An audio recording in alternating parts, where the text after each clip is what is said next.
please. Hey, fellas, how's it going? Классные котлы. Read the room.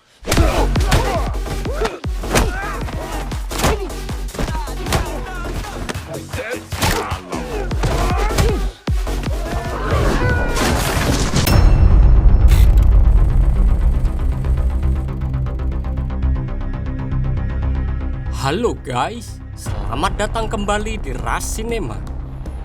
What are you? Pada kesempatan kali ini, kita akan membahas sebuah film yang berjudul Head of State.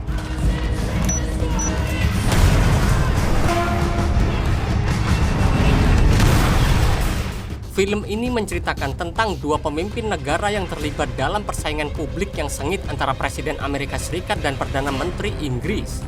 Keduanya memiliki hubungan yang tegang yang mengancam hubungan bilateral kedua negara mereka. Namun situasi berubah drastis ketika mereka menjadi target dari musuh asing yang kuat dan kujang.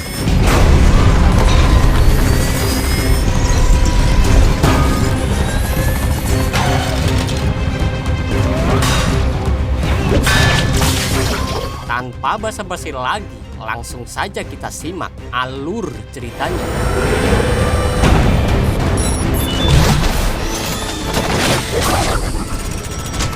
Open fire!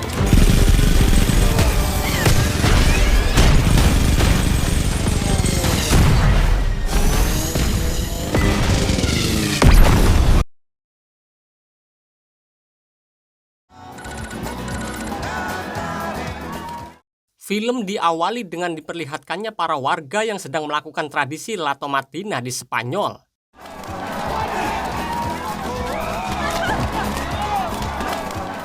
Di samping itu, seorang wartawan bernama Noel Bisset sedang meliput mereka yang masuk ke dalam salah satu tradisi tahunan terbesar di dunia. Namun ternyata Noel bukanlah seorang wartawan, melainkan seorang agen MI6 yang ditugaskan bersama kelompoknya untuk memburu seorang buronan kelas paus yang bernama Viktor Gradov. Saat Gradov menampakkan dirinya, Noel menyuruh kelompoknya untuk memastikan apakah pria tua di hadapan mereka adalah Gradov. Sayangnya karena CCTV tidak bisa memindai lebih dekat dan orang yang berpakaian sama seperti Gradov banyak berkeliaran, mereka terpaksa harus meminta izin pada kantor pusat guna memasuki sistem Eselon. Pimpinan pusat yang bernama Adam yang mendapat laporan tersebut langsung mengizinkan mereka untuk masuk ke dalam sistem keamanan rahasia Eselon. Sesaat kemudian muncul sebuah mobil van yang melintas dan berhenti di samping mobil kelompok Noel. Noel yang merasa ada hal yang janggal pun segera memerintahkan seluruh kelompoknya untuk bersiap-siap. Akan tetapi sangat disayangkan sebuah peluru terlebih dulu menembus salah satu orang kelompok Noel hingga aksi baku tembak pun terjadi. What are you?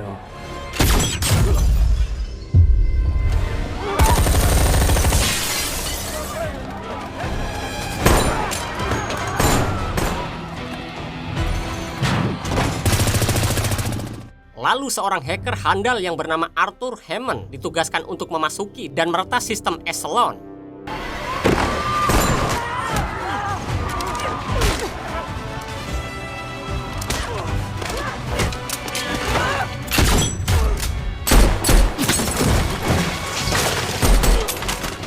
Namun sayangnya saat Noel akan menghentikan mereka, tiba-tiba muncul seseorang yang menembak Noel.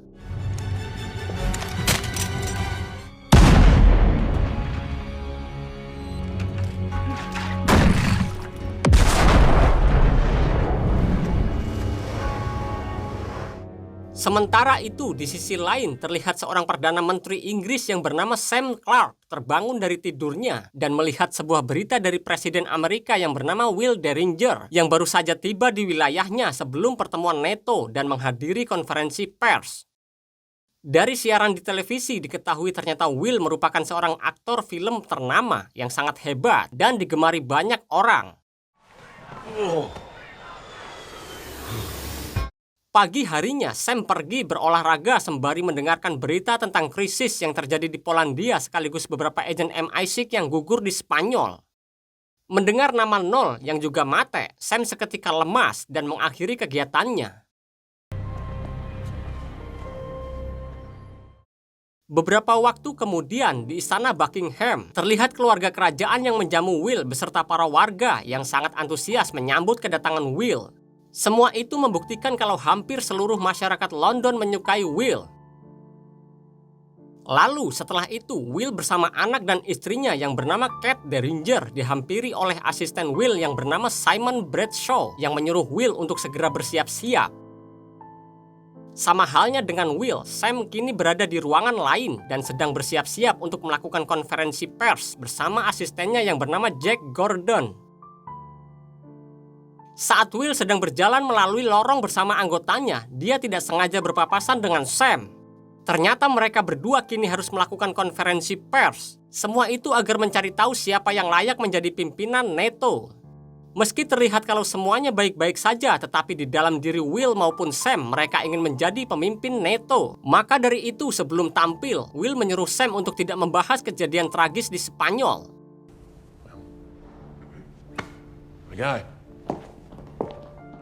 Dalam konferensi pers hari ini, Will maupun Sam saling membalas perkataan mereka. Bahkan mereka berdua saling menepis satu sama lain pernyataan yang mereka anggap tidak sejalan. Setelah beberapa pertanyaan diajukan, muncul sebuah pertanyaan dari Jack yang menanyakan soal spekulasi operasi Spanyol yang gagal total. Mendengar pertanyaan tersebut, Will langsung menjawab kalau dia akan berusaha keras bersama para pasukan khusus untuk melakukan misi pembalasan. Pernyataan itu pun ditepis langsung oleh Sam yang berkata kalau mereka butuh waktu untuk melancarkan misi tersebut karena orang yang berurusan dengan mereka bukanlah orang sembarangan. Atas perbedaan pendapat itulah Will segera menghampiri Sam setelah konferensi pers berakhir. Demi sebuah pencitraan agar mereka tidak dipandang buruk, Jack maupun Bradshaw menyarankan mereka berdua untuk menaiki pesawat pribadi secara bersamaan dan melambaikan tangan di hadapan para wartawan. Right now we need him more than he needs us. Mr. Prime Minister, fly with me aboard Air Force One. Take the flight. Sementara di sisi lain terlihat Gradov emosi karena salah satu anak buahnya yang merupakan sniper tidak becus saat menjalankan misi di Spanyol dan langsung dijunuh oleh Gradov. Sit down. She was a Gadalka. She saw mine and said that one day.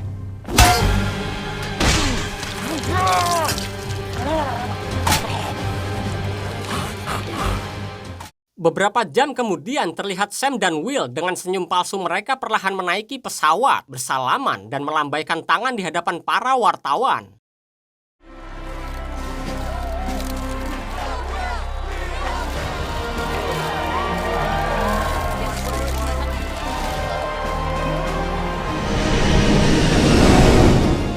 Saat pesawat itu lepas landas, Will mengajak Sam untuk video call bersama istri dan anaknya. Hingga ketika mereka tiba di suatu ruangan, tanpa sepengetahuan mereka, seorang kru kapal yang bertugas di dapur menyerang para pasukan khusus yang berada di ruang kontrol.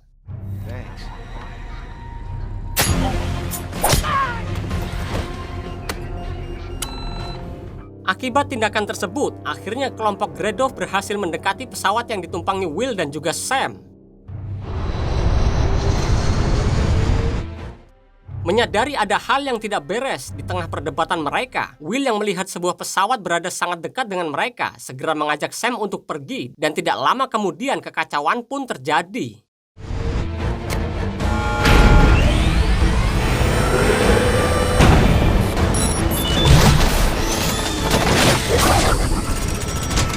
Open fire! Mr. President, sir! Go! Go! Go!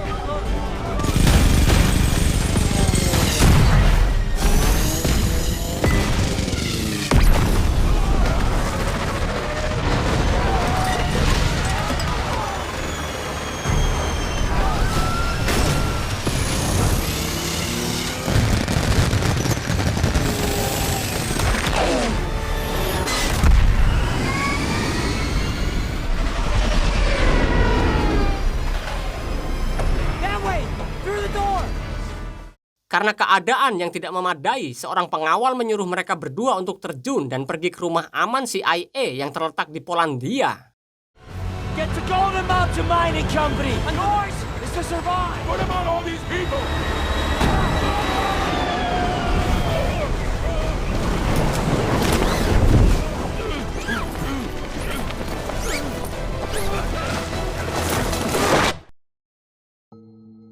Sementara itu, di sisi lain, sebuah berita tersiar di mana berita tersebut menayangkan kalau pesawat yang ditumpangi Sam dan juga Will mengalami sebuah kecelakaan. Karena kejadian itu, beberapa pimpinan NATO harus melakukan perundingan besar, dan orang yang ditunjuk untuk memimpin sementara waktu adalah wakil Will yang bernama Elizabeth Kirk. Walau sebelumnya mereka sempat terlibat perdebatan, saat ini Will dan Sam lebih menyampingkan ego mereka masing-masing dan memutuskan untuk bekerja sama. Would you just help me down for Christ's sakes, please? Hingga di dalam perjalanan, mereka melihat kekacauan yang terjadi akibat kecelakaan pesawat yang mereka tumpangi sebelumnya.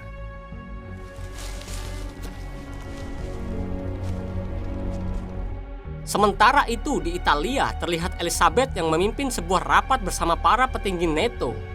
Karena sistem eselon sebelumnya diretas oleh kelompok Gradov, Elizabeth dan Adam pun secara bersamaan berencana untuk memperbarui sistem eselon.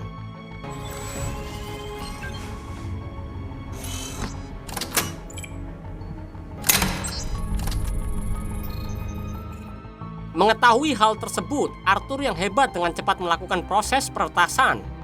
Hingga setelah Adam dan juga Elizabeth meriset ulang eselon, tidak tahu bagaimana Arthur dapat mengambil alih sepenuhnya sistem eselon dan membuat sistem eselon tidak dapat diakses oleh Elizabeth dan juga Adam.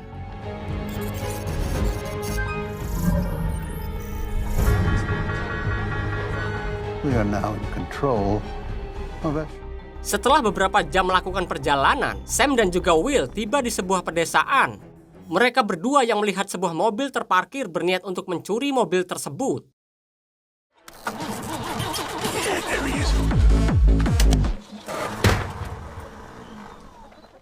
Sayangnya, keberadaan mereka diketahui oleh sekelompok pemuda berandalan yang langsung menyerang mereka. Классные котлы. Read the room.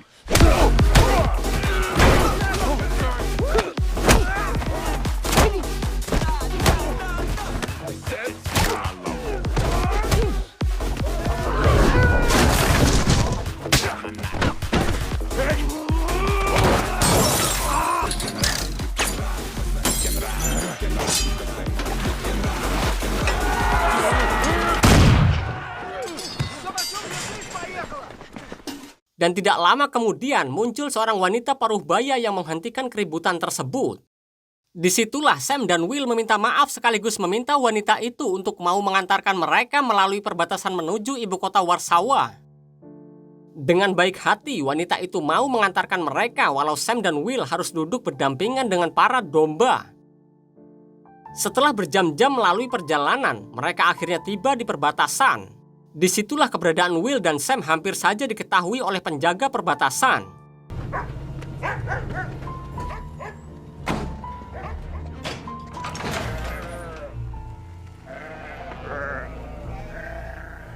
Untungnya wanita itu dapat mengalihkan perhatian dengan cara memberikan salah satu dombanya pada si penjaga.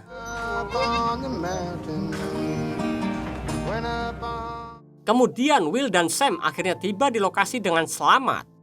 Pada kesempatan itulah si wanita berkata kalau dia sangat senang membantu Will yang dia tahu sebagai Presiden Amerika yang sangat bijak.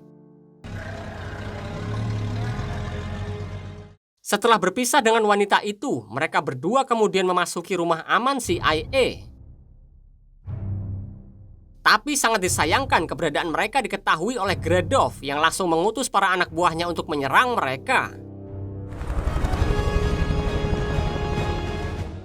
Saat sudah berada di rumah aman, Sam dan juga Will disambut oleh penjaga di sana yang bernama Marty Comer yang kemudian membawa mereka masuk. Ternyata Marty sangat menggemari Will sehingga dia pun begitu bersemangat saat mengetahui Will masih hidup. Disitulah Marty menunjukkan sebuah berita pada Will dan juga Sam kalau sistem eselon telah disabotase. Sesaat kemudian alarm pun berbunyi, pertanda mereka telah kedatangan tamu. Ternyata itu adalah para anak buah Gradov yang berhasil tiba dan mendobrak masuk. Dengan cepat, Marty pun segera membuka ruang penyimpanan senjata dan menyuruh Will beserta Sam untuk bersiap-siap. Sebelum bertempur, Marty meminta Sam dan Will untuk pergi ke sisi kiri dan memukul sebuah lukisan yang bisa membuka jalan rahasia untuk mereka berdua melarikan diri. Setelah memberitahu mereka, Marty mengambil sebuah monitor CCTV guna memantau para anak buah Gradov.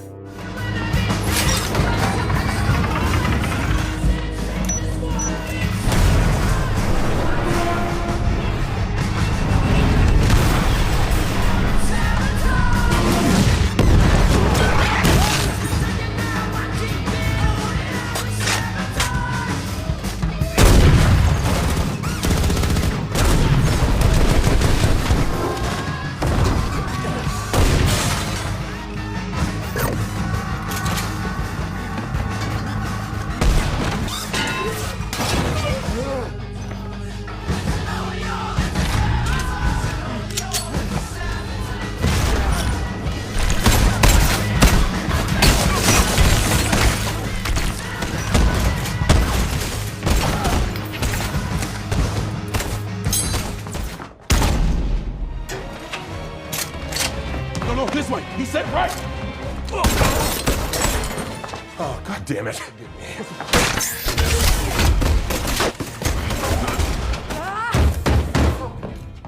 Walaupun mereka berdua berhasil selamat dan keluar dari rumah aman, namun sayangnya Sam dan Will justru bertemu dengan dua anak buah Gradov yang berjaga di luar.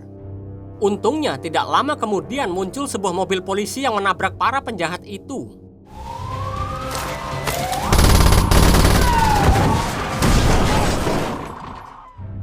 Saat dihampiri, ternyata orang yang menyelamatkan mereka adalah Noel yang ternyata masih hidup.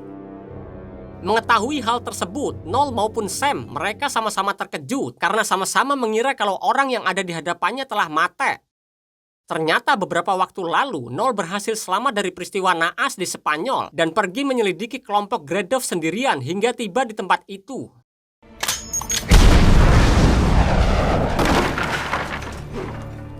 Di hadapan mereka berdua, Noel menjelaskan alasan Gradov menyabotase sistem Eslon yang tidak lain semua itu agar dia bisa mengembangkan proyek nuklir yang bisa mengakibatkan Perang Dunia Ketiga.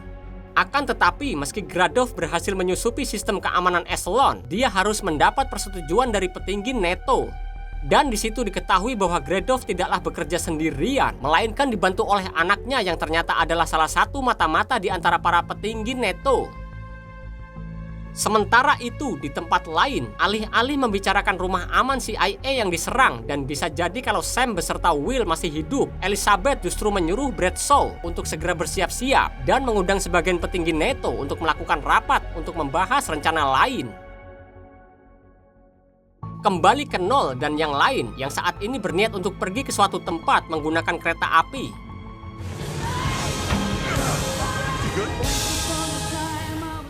Sayangnya, aksi mereka terekam oleh kamera pengintai yang langsung mengirimkan sinyal pada sistem keamanan Eslon. Tepat di suatu tempat, lebih tepatnya di Austria, Noel menjaga Sam dan juga Will yang sedang beristirahat. Ketika Will dan Sam sedang membicarakan misi serta rencana mereka selanjutnya, tiba-tiba Arthur dan salah satu anak buah Gradov datang menyergap mereka. Shit! Whoa, we can talk this out. Tetapi tanpa diduga, Arthur yang sebenarnya memihak pada mereka justru menembak anak buah Gradov dan Arthur juga terkena tembakan dari pria itu. Sembari menahan rasa sakitnya, Arthur menjelaskan kalau dia terpaksa harus menjadi kaki tangan Gradov karena keluarganya diancam. Karena Gradov telah mengetahui keberadaan mereka, Arthur menyuruh mereka bertiga untuk turun sebelum tiba di stasiun berikutnya. Mereka juga ditugaskan untuk memasuki sebuah gedung di salah satu wilayah di pusat kota Kroasia, lebih tepatnya di Jalan Lavaška. Sebelum Arthur menghela nafas terakhirnya, Arthur menulis sebuah kode di lengan Will yang bisa menjalankan sebuah program yang telah dia rancang menggunakan komputer yang telah disediakan di gedung tersebut. Do something good for a change.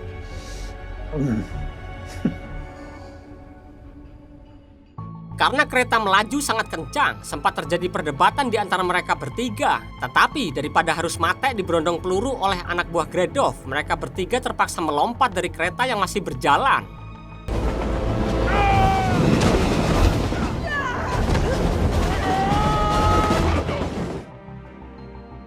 Sementara itu, di waktu yang bersamaan, bukannya memikirkan hal yang seharusnya mereka pikirkan saat ini, Elizabeth justru membicarakan hal yang tidak-tidak, seperti harus memperkuat dan membuat lebih ketat sistem keamanan NATO. Akhirnya kebanyakan dari para petinggi tidak sejalan dengan Elizabeth dan pergi meninggalkannya.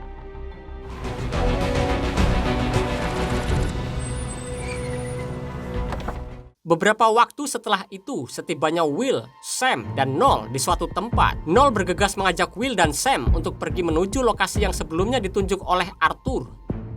Di lokasi itu, awalnya mereka bertiga tidak menemukan apapun dan menganggap Arthur adalah seorang pembohong. Akan tetapi, setelah diselidiki lebih lanjut, mereka menemukan sebuah ruangan rahasia yang terdapat di gedung itu. Ternyata itu adalah perangkat yang sebelumnya disiapkan oleh Arthur untuk mengaktifkan sistem operasinya. Namun sayangnya, sebelum mereka mengaktifkan sistem tersebut, beberapa anak buah Gredov tiba di lokasi.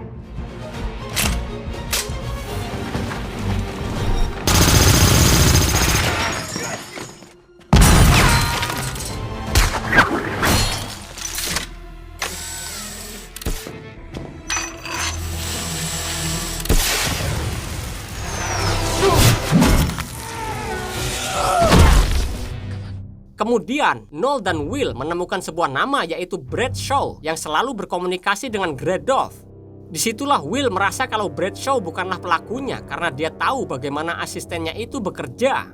Belum juga pembicaraan mereka berakhir, muncul sebuah helikopter anak buah Gredov yang menyeret mereka berdua.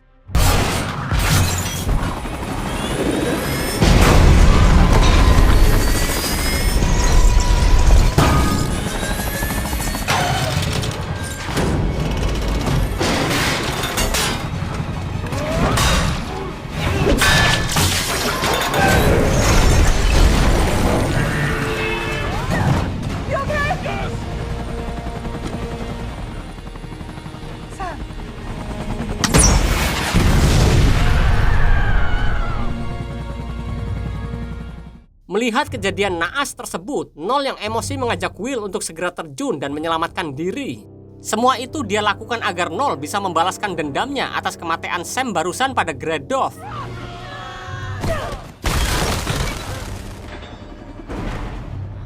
Di dalam helikopter, dua orang pasukan yang disewa Gredov mendapat pesan dari orang lain yang menyuruhnya untuk menjunuh Gredov.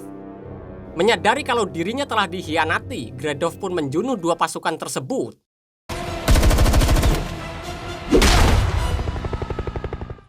Beberapa waktu kemudian, dengan menggunakan sebuah perahu yang terparkir di dermaga, Noel membawa Will untuk segera pulang ke negaranya.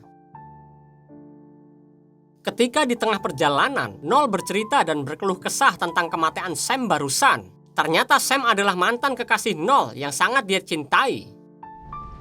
I'm sorry.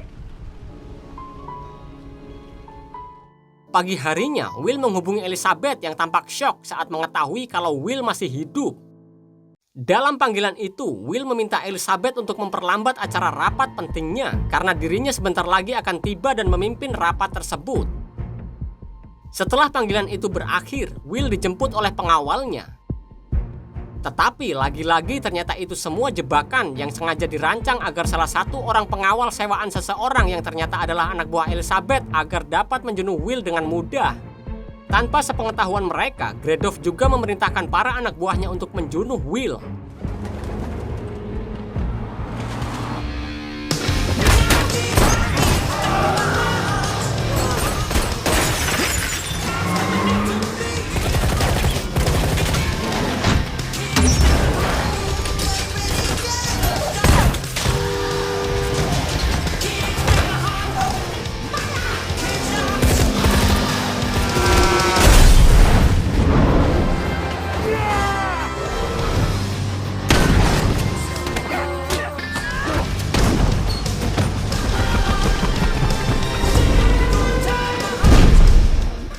Mereka semua pun bekerja sama melawan dan menghadang para anak buah Gredov.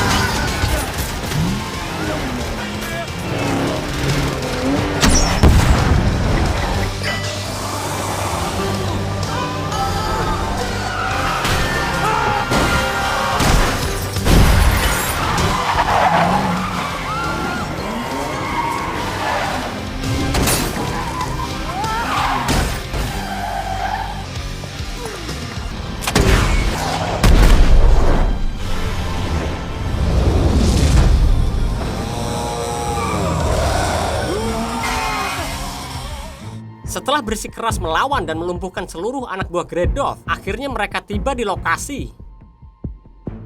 Disitulah Will yang sudah tahu kalau pengkhianat di antara mereka adalah Elizabeth langsung membeberkannya di hadapan para petinggi NATO.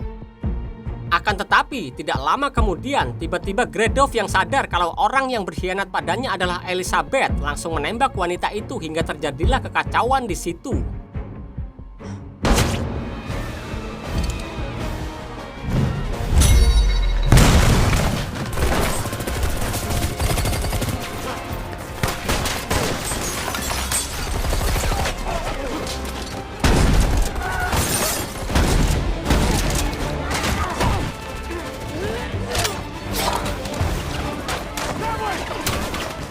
Melihat Noel yang ikut andil dalam pertempuran itu, Sam dan juga Will tidak mau menyia-nyiakan kesempatan untuk menangkap Gredov dan lebih memilih untuk ikut membantu Noel.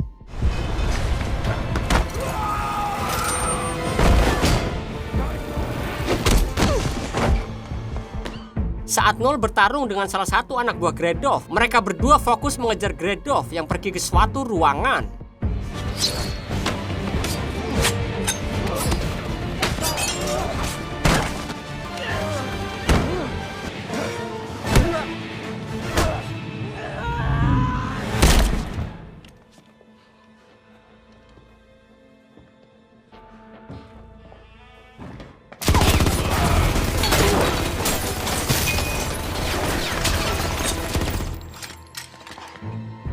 Di samping itu, Will dan juga Sam akhirnya berhasil memojokkan Gredov. Back up!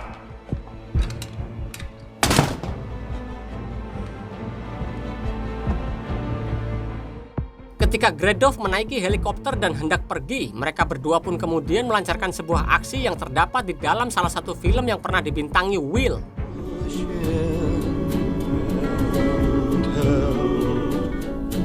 But if I should someday take my home. 2 bulan kemudian, setelah berhasil mengambil kembali sistem keamanan Eslon dan karena peristiwa sebelumnya, hubungan Will dan Sam yang dulu renggang kini menjadi semakin erat. Di waktu yang bersamaan, secara tidak disangka, Marty yang telah dianggap mati dalam peristiwa beberapa waktu lalu ternyata masih hidup. Dan di situ diketahui kalau Marty ini merupakan seorang agen rahasia yang bernama Agent Comer. Nice to meet you, Agent Comer.